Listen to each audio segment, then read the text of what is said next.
नमस्कार, let's cook with Vaishu या चॅनलवर तुम्हा सर्वांचे स्वागत आहे. आज आपण बनवणार आहोत घरगुती साहित्यात ढाबा स्टाईल मशरूम मसाला. हे बघा, आपला मशरूम मसाला खूप छान दिसत आहे. त्याला टेक्स्चरही छान आले आहे. त्यासाठी लागणारे आपण साहित्य बघून घेऊ.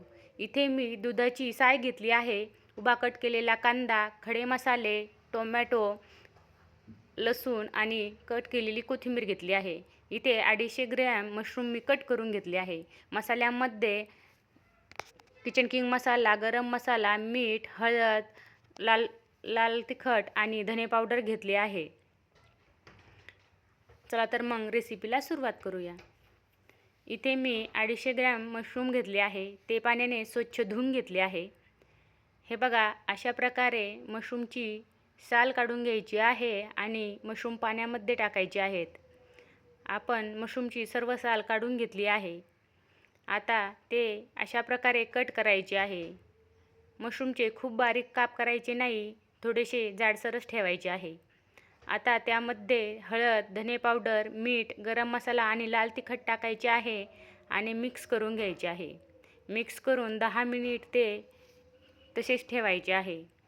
आता कढईमध्ये तेल टाकायचे आहे आणि आपण मसाले लावून ठेवलेले मशरूम टाकायचे आहे आणि छान परतून घ्यायचे आहे.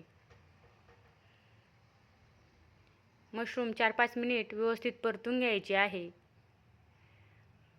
परतताना मशरूमला पाणी सुटते, त्यामुळे मशरूममध्ये पाणी टाकायची गरज पडत नाही. त्याच पाण्यामध्ये मशरूम छान शिजून निघतात.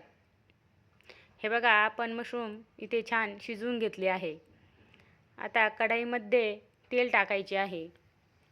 तेल गरम झाल्यानंतर त्यामध्ये उभा कट केलेला कांदा टाकायचा आहे. कांदा व्यवस्थित परतून घ्यायचा आहे. हे बघा, इथे आपण कांदा छान परतून घेतलेला आहे. आपल्या कांद्याचा कलर चेंज झाला आहे. कांदा आता आपण थंड करून घेऊ. आपला कांदा थंड झाला आहे. मिक्सरमध्ये आपण भाजून घेतलेला कांदा, कट केलेले टोमॅटो, 15 मिनिट भिजवून घेतलेले काजू आणि आलं लसूण टाकायचे आहे. मिक्सरमध्ये टाकून त्याचे छान वाटण तयार करून घ्यायचे आहे. हे बघा, इथे आपण वाटण तयार करून घेतले आहे. आता कढईमध्ये तेल टाकायचे आहे. तेल गरम झाल्यानंतर त्यामध्ये जिरे टाकायचे आहे आणि आपण तयार करून घेतलेलं वाटण टाकायचं आहे. वाटण छान परतून घ्यायचं आहे. हे बघा, इथे आपण वाटण 4-5 मिनिट छान परतून घेतलं आहे. आपल्या वाटणाला छान तेल सुटलं आहे.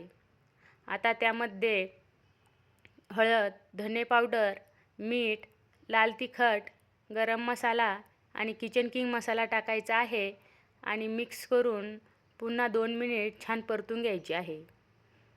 आपण मसाला परतला आहे. आपल्या मसाल्याला छान तेल सुटले आहे. आता त्यामध्ये 2 ग्लास पाणी टाकायचे आहे आणि मीडियम फ्लेमवरती आपल्या ग्रेव्हीला छान उकळी काढून घ्यायची आहे. हे बघा, आपल्या ग्रेव्हीला छान उकळी आली आहे. आता त्यामध्ये आपण शिजवून घेतलेलं मशरूम टाकायचं आहे. मशरूम टाकून पुन्हा 2 मिनिट छान शिजवून घ्यायचं आहे. हे बघा, इथे आपलं मशरूम छान शिजलं आहे. आता त्यामध्ये वरून थोडीशी कोथिंबीर टाकायची आहे. इथे आपला मशरूम मसाला बनून तयार झाला आहे. त्याला टेक्स्चर आणि कलर छान आला आहे. तुम्हाला फक्त मशरूम आवडत नसेल तर तुम्ही त्यामध्ये पनीर किंवा बटाटा किंवा मटार घालू शकता. हा मशरूम मसाला तुम्ही नान, चपाती, रोटी, फुलके किंवा पराठ्यांसोबत खाऊ शकता. तसंच भातासोबतही खाऊ शकतात.